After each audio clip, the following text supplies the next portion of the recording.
The video or no video? Post-edit. Hello and welcome back to another episode of Why So Sidious a Nerd podcast. Joining me today is my co-host, Jeremy Darr. Dave should be just getting out of seeing Fantastic Four in the next 20 minutes or so. Maybe he can hop on the YouTube live chat, but he's in the process of moving. So we're pushing on without him, but he will be here soon, probably on our next episode to give us his thoughts. And of course, his thoughts will be on the Fantastic Four, huh? Third time's the charm with Marvel's first family. We finally got it right this time. And don't forget to check out some of our other episodes. We have our Novice Nerd on Galactus and Silver Surfer in the archive. So if you want to search up Novice Nerd Galactus, Novice Nerd Silver Surfer, JD has already got those backstories covered for you. And maybe we need to do one of Franklin Richards in the future. I feel like he's going to be a pretty big character, and there's a lot of questions coming out of that, so that could be cool. What do you think? Great idea. Love it. Yeah. We have our latest Week in Geek episode with the James Gunn and Kevin Feige quotes. See if anything ties into what happened in Fantastic Four. And Eyes of Wakanda dropping August 1st. The hype for this, I feel like, isn't as great after the trailer. The animation style, not so awesome. JD, you think you'll check it out? It's probably the most least exciting Marvel project, and I can't tell you why, man. I don't know. Nothing about it seems too appealing, and the art style doesn't look great. I know, right? But then Peacemaker comes out like 3 weeks after that, and we'll talk about that trailer on the next Week in Geek, but I'm definitely very excited for season 2 of that show. 100%. And don't forget to check us out on social media at Why So Sidious Pod on Instagram, TikTok, X, and YouTube. We are live right now. Ooh, and I think Fantastic Four hit over 200 million opening weekend in the box office, so not a bad start. I might not win this box office draft, but I did have Fantastic Four and Thunderbolts on my team, so I feel like I did a good job, drafting the two solid Marvel movies. Did that beat Superman? I think it did, right? Opening weekend? Uh-huh. It might have. See, and I'm sorry, y'all, I might end up comparing Superman and Fantastic Four a lot right now. But what else do you compare it to? Like in this moment, it was two banger movies this 1 month, and it's been 4, 5, 6 years of mostly mediocre comic book films. So to have these two come out in the same month is incredible. So even though I do compare them, spoiler alert, I think I like Fantastic Four even a little more. Besides the comparison, I definitely loved both movies. Right. And I'm wondering, so the box office, there's competition there. And there's also just the opinion. I'm excited to see what you thought of it, specifically compared to Superman. They got almost the exact same amount opening weekend. Because even in one of the past few episodes, we have answered like who we think is going to win the box office. I think Superman was, and you and Dave might have both said Fantastic Four, or you might have had Superman. Mm-hmm. I thought Fantastic Four would be better, and I think it was. Yeah, and Superman's not doing good overseas. Mm-hmm. And it shows you that the Marvel train is still packed with people. It's just... Right. Once they heard it's a good movie, they get right on that train, which is perfect. That's what you want. You need a couple bangers. So Thunderbolts and Fantastic Four and Spider-Man next. Right. Oof. Well, Fantastic Four has a bigger cast. I feel like that definitely helps it out globally, with Pedro Pascal and unless Eddie the rumors are true about Hulk, Punisher, Noel, who knows? I mean, but seriously, there's so many people randomly going in that Spider-Man movie too. Mm-hmm. All right, well, this is your official spoiler warning for the movie. We haven't spoiled anything yet. We're about to get more revealing than a cosmic storm. So you haven't seen it, pause now before you get spoiled and Galactus devours your surprise. So a quick little summary. Set in a 1960s inspired alternate universe, the film reimagines the team's origin as cosmic adventure with strong family dynamics. Reed, Sue, Johnny, and Ben are already bonded when a mission changes them forever, with the arrival of Silver Surfer and the looming threat of Galactus, tying their story to the larger MCU multiverse. So JD, you want to give some quick overall thoughts on the episode before we dive too deep into it? Overall thoughts, I think this movie did everything I wanted it to do, for sure, and I think it exceeded in many areas as well. I think even at its worst, it was still totally entertaining. The family dynamic was fine. Good, actually. I really enjoyed watching all of them talk. I expected Johnny to be more, maybe obnoxious, more immature. I expected the Thing to be a little more like your schoolyard bully douchebag. Mm-hmm. None of those things happened. Johnny was excellent. The Thing was excellent. And of course, Reed and Sue were excellent. I think Sue exceeded expectations while Reed, like, Pedro kind of did really good for what he was given, but I don't like how they wrote Reed in this. Just some of the things, which we'll get into. But when you get outside of that and you go meet Galactus and Silver Surfer, that's when it just gets so amazing. And it did everything I wanted. I wanted a badass Silver Surfer. I wanted a scary Galactus. And I wanted it to feel like the world's going to end. So they really did all that stuff well. And what's great is I specifically wanted a really badass Sue Storm. So this was a movie for her, so I'm really happy about that. And yeah, man, not a lot of complaints. Yeah, same here. I just loved how it was a different style of Marvel movie. And I love how it wasn't connected to anything else. The chemistry between the characters was so great. Maybe Pedro a little bit too much after what we've been seeing on the red carpet and such, getting a little handsy, but hey. The humor was awesome. There were so many funny moments between Johnny Storm and Ben, or Johnny Storm and Pedro Reed. Like, love that. The emotion, like, it was very emotional at the end, kind of, Sue's sacrifice she makes. The villain was awesome. Silver Surfer and Galactus were two great villains. I think Johnny was my favorite, but Silver Surfer was awesome, and Galactus was just so intimidating as a villain. Like, the size of him was just unreal. Like, I've never seen a villain of that size before, besides like Godzilla or something. And did he shrink to walk on Earth? He was much bigger in space. Did he use his shrinking technology, or was he just that big? Or was he simply that big and he came to Earth that same size? I didn't seem like he shrunk at all. Yeah, okay. I guess I didn't even realize that might be a gripe. I would have liked to get more sense of, like, I guess that's just how big he is, I guess. But right. I don't know. We'll see. Because if you compare him to the Celestial who popped his head up into the sky, right. Galactus is supposed to be able to stand up to a Celestial. Like, they fight in the comics all the time, like Rock'em Sock'em Robots, and they're about the same size. So that'll differentiate depending if Galactus is different in the 616, but he certainly was not nearly as big as the Celestial, whose face was like the planet. That's true. But maybe the size of the Celestial that was inside the planet, maybe he's like the size of a baby Celestial. And he's not actually technically a Celestial. He's actually like a different species, breed, something, whatever. He's like the cosmic energy, a devourer god. He's not a Celestial, from what I understand, I think. Yeah, the backstory in him was super interesting. They didn't really dive into it, but they touched on it where he says, billions of years ago, I was the same size as you, and now I have this insatiable hunger that I want to end. So I hope we get, obviously he'll be back, so I do want to see more of Galactus and, how that'll happen. Now, I don't know. Will this Galactus be back? Or are we going to get introduced to a new Galactus in the 616? I'm really curious. That's why they took the liberty to do Shala Ball. It's a different universe. You're free to do that. And awesome, dude. Zero complaints. Right. It didn't matter. It doesn't matter. That's not Norrin Rad. Same exact backstory as Norrin Rad. I don't think we're going to... Actually, I take that back. With Secret Wars, this universe, we might learn a lot more about Doom and all this stuff, so we'll see. Real quick, Jay in the comments says, thoughts on Peacemaker Season 1? Still haven't seen it. Gonna need to watch it.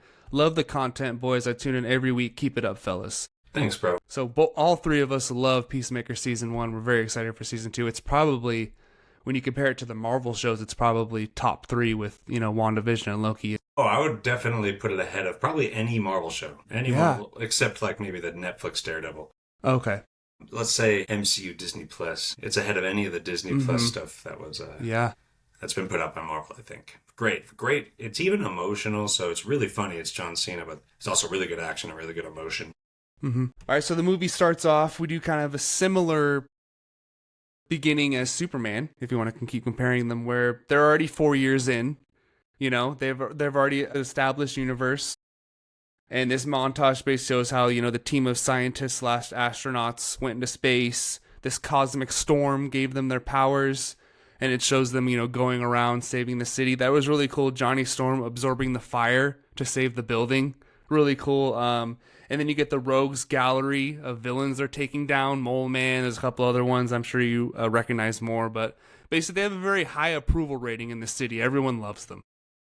The one that stood out, too, was that, and I don't even know what it is or who he is, but that, like, tar pit monster that pops up out of the ground, that is just such an iconic cover. So when I saw that on the screen, I've never even read that issue, but you see that cover everywhere, and I just felt like that gave me a giddy feeling. I was like, this is cool. It was very comic-y, So was Superman in a very different way. They were both so comic-y. Yes, they were.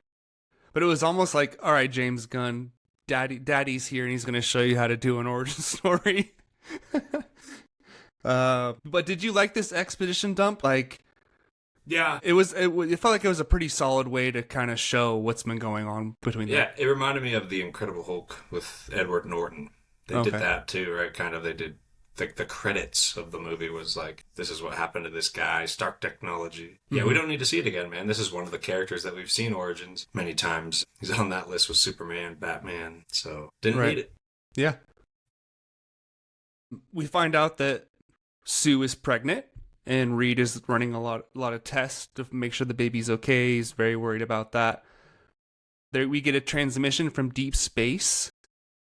But what I kind of want to talk about is Johnny wants to go to space again, and his character throughout the whole movie is kind of, he wants to be taken more seriously. He's the jokester, he's kind of the horn dog, but he wants to be taken more seriously with his brother-in-law. That's kind of how Johnny is? Did you like that? In the comics, he's very different, actually. I think they took their own swings with Johnny, and I liked him. I liked him a lot, because I'm not the biggest fan in the comics. He's had a couple really cool moments. His Nova powers is really cool in the comics, but he's usually just making jokes with Ben, just making jokes with Peter. I really liked that they gave him a more mature role here and a more productive role here to actually do something. I was actually surprised at the amount they gave him to do, how significant he was, deciphering her language and communicating with her. That actually makes sense why they used Shia LaBeouf as well. They were planning on that kind of an arc with Silver Surfer, so you don't have that without the Shia LaBeouf character. So I just thought that was a surprise. I thought that was different from the comics, but done really well. Better than the comics, I think. Marvel Richie asks, do you think the post-credit is peak? Do you want to talk about, should we wait? Do you want to talk about it? You want to talk about it? What do you think, man? Because, I mean, It was what we needed, but at the same time, I was disappointed. I felt like I wish we saw the mask on his face and he turned around and looked at her with the mask. I feel like the baby holding the mask and just seeing the hood, it felt like it wasn't enough for me, but I am very excited for the future now. Yeah, it was very, very exciting, but I feel the same way. Because the mask itself looked like the mask you could buy at Spirit Halloween. Like, it didn't look like Doom. And dude, tell me that's not because RDJ just... they didn't want to pay him for a post-credit. There's no way that was Robert Downey Jr. They said it was him. Matt Shackman said it was him. Really? Which doesn't make sense to me, but yeah. Then why not just show us? I don't know. It was underwhelming, but exciting. Yes, no. Yeah. Mostly yes. Right. No, it was good. It was good. It's exciting to think. I really like knowing what Doctor Doom, we're like, oh, he's going to pick Wanda. Oh, Loki's going to give him the powers. He's looking for the power cosmic, and that's pretty fun, you know. Mm-hmm. You never know. Maybe he goes and searches for Galactus too, but you never know. The fact that he wants the baby is awesome. Everybody wants that damn baby. I know. I don't know if I want everyone to be chasing a damn baby this whole movie in the Doomsday. Like Grogu. We'll see how that goes. I can't wait to see a fully formed Franklin Richards. It depends. Full spoilers for the comics as well. Hickman, Fantastic Four comics. But he basically, his adult future self comes back and helps out the present Fantastic Four with an issue, and Galactus is getting killed by Celestials, and he revives Galactus, like he did his mom here in the movie, revives Galactus and wakes him up as his herald. So Galactus is the herald of Franklin Richards. So he has like, he can create universes and warp reality. So is he like telekinetic, but also with the, creating universes and shit? It's hard to explain because I've only seen the adult and the kid. At the same time, his child self created a whole universe in his closet. Him and his buddy would go in there, travel to different planets, and he pretty much was using it like a game until he realized he created real lives, and they're really messing with people. And then that's when his older self comes back and guides him into creating this universe. Like, he's just beyond. He's like the most powerful thing ever. Right. Yeah, he's definitely going to be a very important character. I wonder, you would have to do the adult version, time travels back during Doomsday or Secret Wars. In the comics, he looks a lot like a Charlie Hunnam. Okay. White goatee or like a Green Arrow kind of guy. Hold on 1 second. And I did not even stay for the second post-credit. I did. I looked it up and said, hey, we don't have to stay for this. She's like, oh, no, we can stay. It's all right. And I'm like, all right, we'll stay, I guess. But Silver Surfer arrives, and she basically says, you have been chosen by Galactus.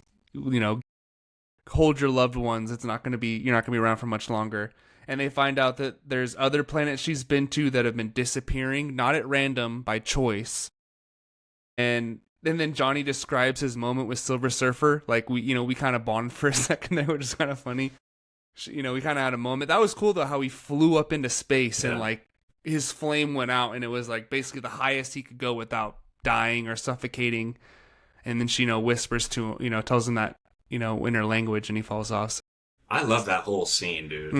That was really well done. The tense, like it was very tense, and the speech was just her voice. It sounded powerful. It was scary, and it was very Marvel. It felt like very peak MCU, like the villain is coming and he's just telling you why he's here. But yeah, it felt pretty scary, and just her voice, and Julia Gardner carried it really well with what she could do with her facial expressions and I guess her voice. But I love that scene. And then you have the Iron Man-esque flying up into skies, just right. Tense. I think the score cut out when he like made it up to the clouds, and the score just went out and it got silent. So. It was beautifully shot.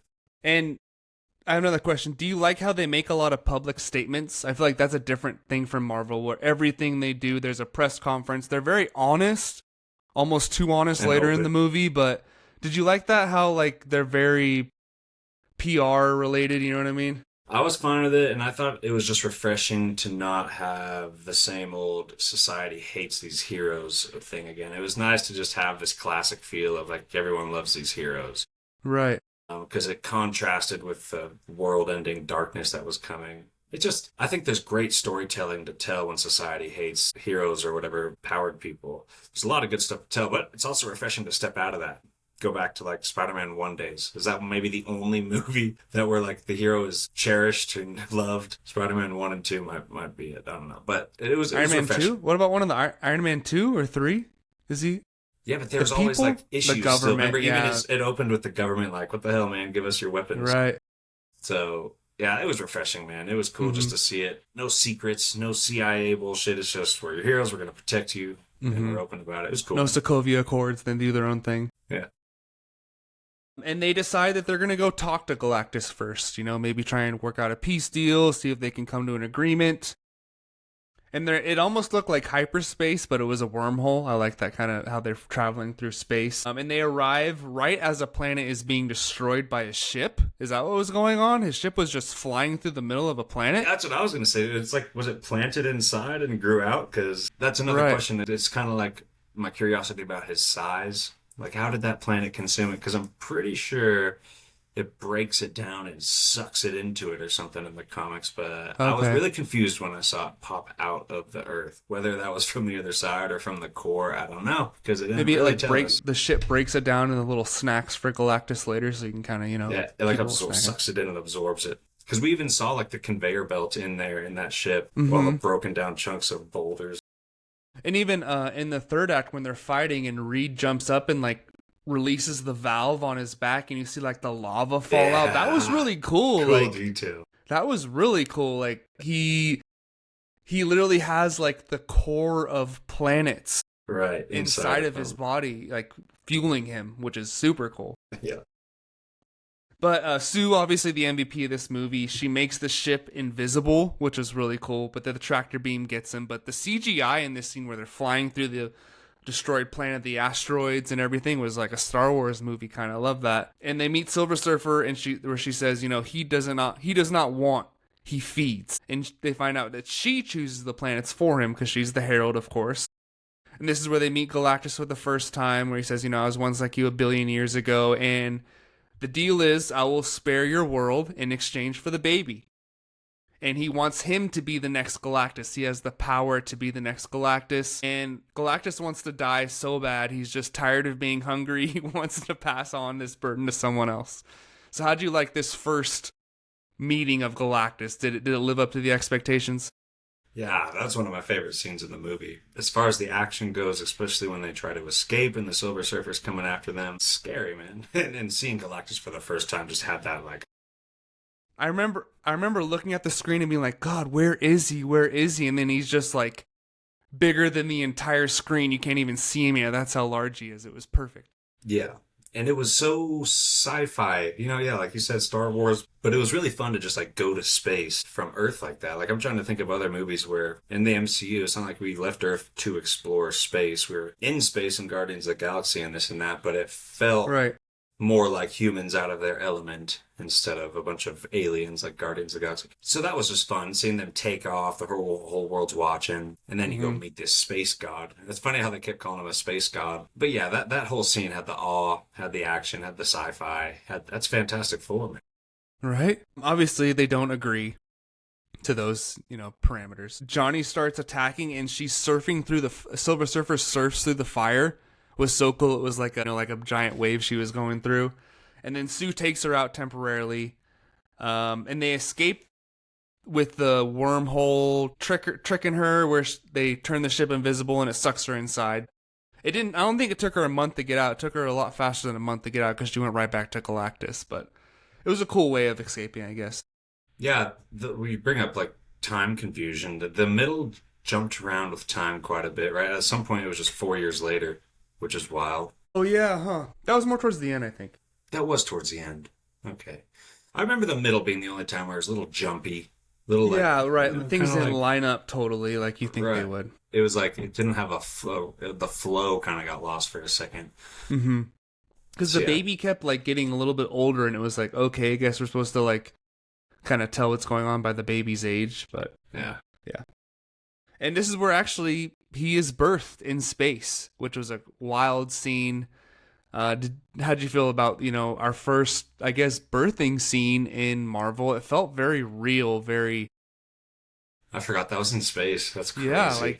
like Is that how he got his powers? I wonder. No, Galactus already knew he was so special. right, Actually, I forgot she delivered in space. Yeah, just the middle was jumpy, so I actually couldn't tell you much about what happened in the middle up until Johnny started deciphering languages. right. Well, they arrive back home, and this is where they're a little bit too honest.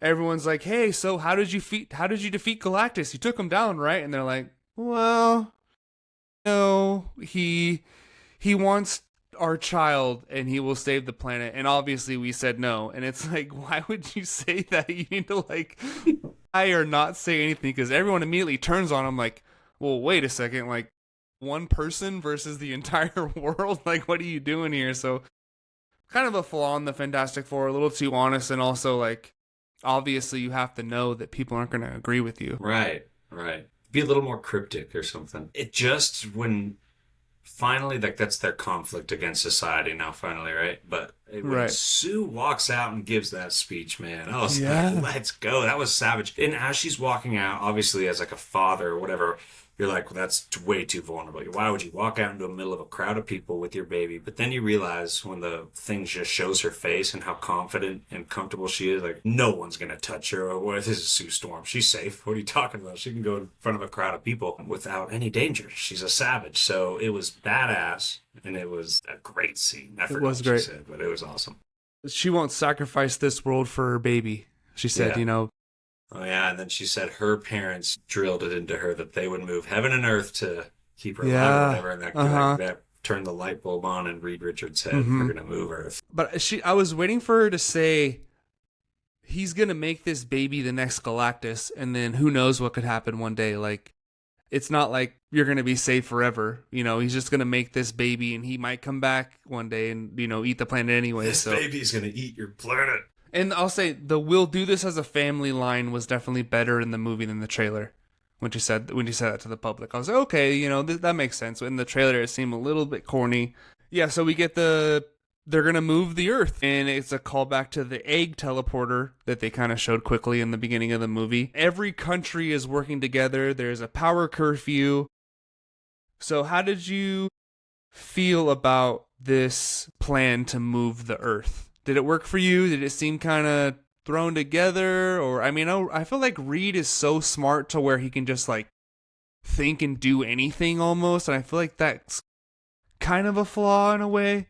You know what I mean? Where like nothing Right. is Right. untouchable. That is one of his flaws, right? Nothing could I guess, and I'm thinking nothing could be perfect in his mind. He tries so many crazy things, mad scientist shit. But how did I like it? I have a lot of thoughts about it. First of all, I loved the idea of bringing all the countries together. That was cool to see, and it's just too fantastical, right? It seems like too much of a fantasy in this day and age. Just the world coming together to instead of fighting each other like we've been doing. I guess for so long. you'd need Galactus for that to happen. That's Right. the one thing that would bring the world together. That's like Watchmen.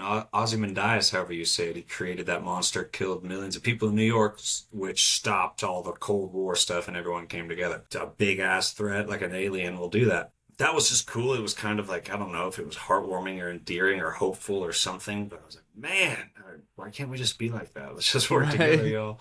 Another thought I had about that was the bridge. So we've been talking about this the whole time. Is the bridge going to be in the movie? And it was in the movie. It's just very, very different. Was I it? mean, that was simply to transport a planet. In the comics, it was used to peer into other universes. Okay. Excuse me. That was different. So I don't know if that's going to evolve because the bridge seems like the exact kind of thing you need in a movie like Secret Wars. It's how you literally peer into other universes. He used it in the comics to solve the problem of everything, kind of related to his flaw. Like you said, he wanted to solve the problem of everything. He looked at thousands of universes and seen how they survived. Doctor Strange style? Yeah, actually a lot like that. Just different, more sciencey. Right. Anyway, I'm not going to get into it. So the bridge is very different from the comics and movies. So that I hope that it evolves into the bridge. I could see it doing that. But that's like the beta version we got. Well, like he did the bridge in the comics, and he also built a ship to survive the fabric in between realities and universes. So I was expecting one of those, especially because we saw the damn ship come into the 616. Didn't get any post-credit like showing you what that's about, because that would be a universe-traveling ship right there. Right. So he does create something, I guess. So that would have been cool. And then when they start activating the plan and Surfer just comes in hot again, it's just like a solid villain and starts tearing it all apart. So that was all a good scene. Right. Yeah, you get the Galactus is passing Mars, which is really cool. Yeah. Like he's in the solar system, he's passing Mars, he's coming for us. And yeah, right as they're about to move, Silver Surfer comes and just starts destroying all the different platforms. But then Johnny plays the recordings of her planet because he's figured out her language, and it's basically she was offered to be a scout to save her planet, where, that was where he changed her into the Silver Surfer, and now she has this life that she probably doesn't enjoy as much as she does, when you first meet her. There is some demons inside of her, and there's recordings of all these planets that have basically been destroyed, but right, it was other planets that have been destroyed by Galactus, but there was also the recording of her planet that she saved. So how did you feel about that Silver Surfer backstory? Yeah, I loved it. It was just like Norrin Rads. It's the same thing. Okay. Yeah, it is interesting. They're both of their purposes. They both have their own little Sisyphus rock. They have their own rock each. Like they both do this thing that they don't want to do. He has to eat planets. She has to find them. Other than that, yeah, man, I loved every second of the movie. So this isn't an exception. This really is what started the third act, right? Is this when Galactus comes right after she destroys all that stuff, and then Johnny communicates with her, which is what ends up. Yeah, that's why she comes back later and saves the day. Just like the Herald of Galactus in the original comics, that's what Silver Surfer does. She tells the Earth they're going to die, Galactus is about to eat it, and then Silver Surfer helps the Fantastic Four. It's how it goes, man. And all she had to do was, she just did one thing to help, right? To help She kicked Johnny out of the way and pushed Galactus through the Okay, that was it. Yeah, the they're wormhole. both in the hole now. Pretty exciting. He's going to be very mad at her. Pretty exciting. As far as third acts, is that like really good for you as far as MCU third acts? I mean, besides an Avengers movie, it's definitely up there. You know what I mean? Like, because Marvel has problems with their third acts. You're right. Except in all the Avengers have badass. Right. But the same versus same is a lot, that happens in your solo movies or smaller team up movies. So you almost want to say the worst phase of Marvel has had some of the best third acts. Spider-Man 3, Guardians 3, and Fantastic Four might be the three best third acts outside of Avenger movies. I'd have to watch it again. I'm still waiting for the second watch. I know, me too. I'm curious. So they have a plan after she destroys the bridge, And they're going to use Franklin as bait to teleport Galactus to the edge of space, right in the middle of Times Square. This is where they bring Mole Man back. They're going to evacuate the city underground to Subterranea. And Galactus shows up, jumps into the ocean, and creates like a total tidal wave going through. It was so sick how he, like, literally, it was Godzilla. Yeah. I kept thinking Godzilla as well. In the X-ray vision, like... That was sick. And the sound it made. Yeah. Like, I loved all the sounds they used for Galactus. He's got some sick powers. Like, there's definitely a lot I want to learn about him. Go check out our Novice Nerd on Galactus. And I love the line, clever little bugs. How, they traded the distraction for him. And then he literally yeets the thing out of the atmosphere. Like, throws him so far. So cool. Reed makes a solid attempt to stop him, but then literally gets stretched apart so far. That was hard to watch. I have a gripe there, man. He should be able to stretch easily that far. He should be able to be just comfortable in that. Okay. His powers are very limited. They're playing the smart Reed, man, but I was hoping for some creative Reed stretchy action. Like, I remember one of the movies, his finger got so long, he slipped it into all these vents and went and touched a button into a few rooms over there. You know, he can get creative with stretchy powers like that, but he should be able to stretch so much farther, bro. So that was weird. Yeah. It should have been fucking, wow, like, show us how stretchy he is. That was a great opportunity to just show us his limits, not like, oh, he grew an extra 6 feet and he's already screaming. I was waiting for Galactus to just slingshot him, just let go and That'd be crazy. But it was like, I was like cringing while watching in the theater. Like, oh, is he about to rip him in half? It's all like the fabric ripping. And this is where Galactus gets the baby, gets Franklin. And this is where Sue's is like a psionic shockwave that she does. So she's invisible, obviously, but she also has like a light reflecting shockwave or something she can do. So what that was that she was doing to stop and push him? I don't know how to explain it. It's just a force field energy. She could do powerful stuff too, like, big brawler stuff too, instead of the also invisible and shielding stuff. Right. Interesting. And like we said, Silver Surfer makes the sacrifice, pushes Galactus through, pushes Johnny out of the way. And did you think she died? There's no way, you thought she actually died, right? You were waiting for something. Yeah, I didn't know. There was no way they're killing Sue Storm in the first movie. Right. There's zero chance. Did you like Franklin saving her? Did you like the putting the hands on the chest and like you see the blue coming out? As far as like the fake Marvel death thing goes, it was cool to have the baby revive his mother. That would the baby started crying and like put me over there, So and it's like it's an instinct, even though it's a baby. It's not like he sat down and created a formula and thought anything out. His instinct would be like, wake up, mom, wake up, mom, wake up, mom. And then boom, the powers, baby. Right. So that was cool. And it showed you really how powerful he is, even as a baby. Well, I think we made it through the movie.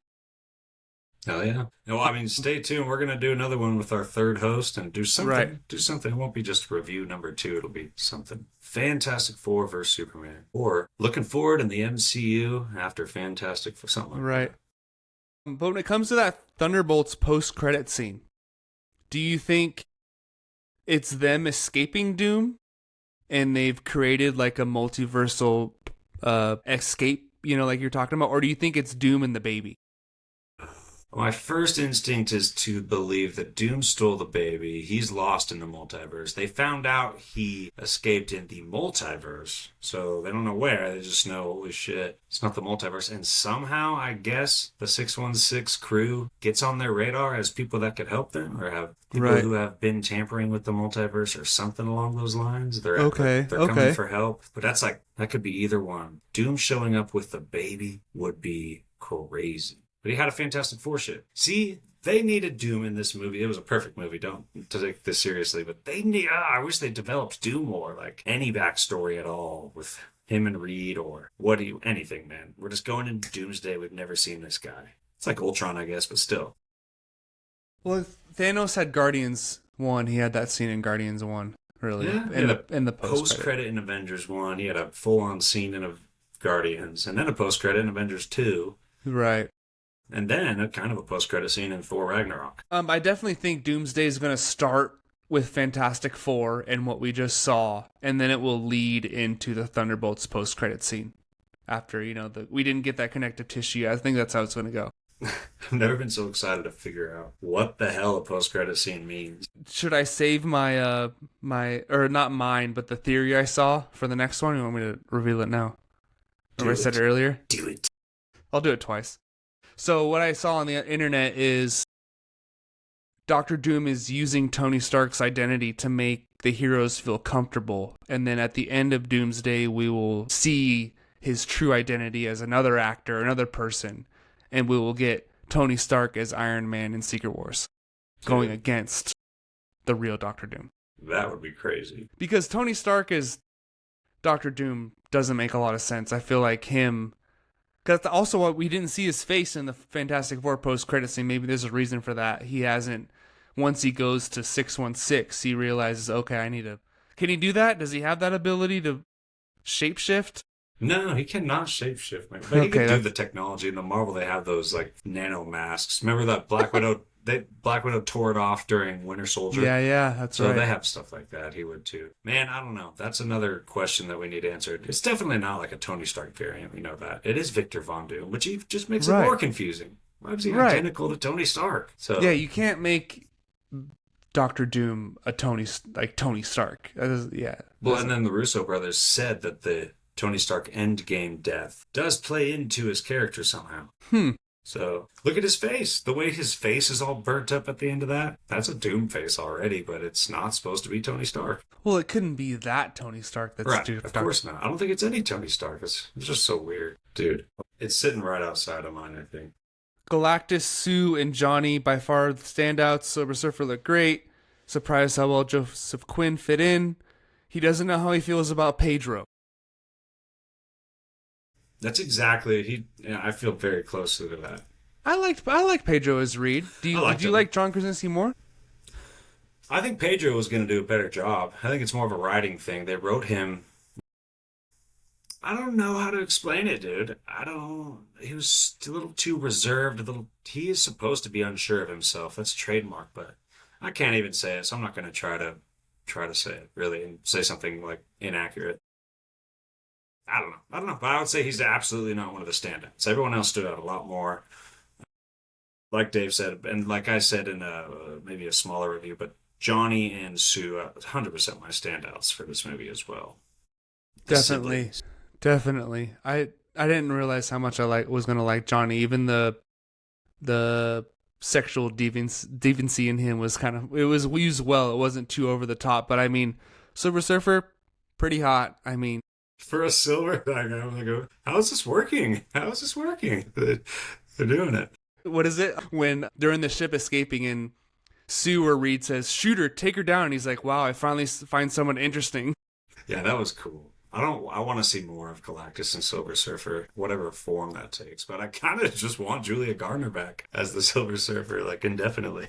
She was did a great. Good job. Very ominous, very mysterious. Great job. Calm and collective and scary. Right. All right. Well, let's save our 1 to 10 ratings for when Dave is here. But is it in your top 10? I don't think so. I'm looking at it. I can't put it above... I don't even know if I could put it above Age of Ultron. Don't hate me on that one, but man... It's rewatchability. Oh, wait, you know what? I think it is in my top 10. It might literally be like 10. Anyway, we'll see. I think it's in my top 10. I think it's in that 7, maybe 8 to 10 range. What a great, That was a treat, man. I was happy leaving that theater. Marvel is back. Baby. No surprise, we knew it. Iger came back. Foggy has his power back. Foggy creates beautiful things when he has his power. Thank you for joining us, and we will see you next time on Why So Sidious, a nerd podcast.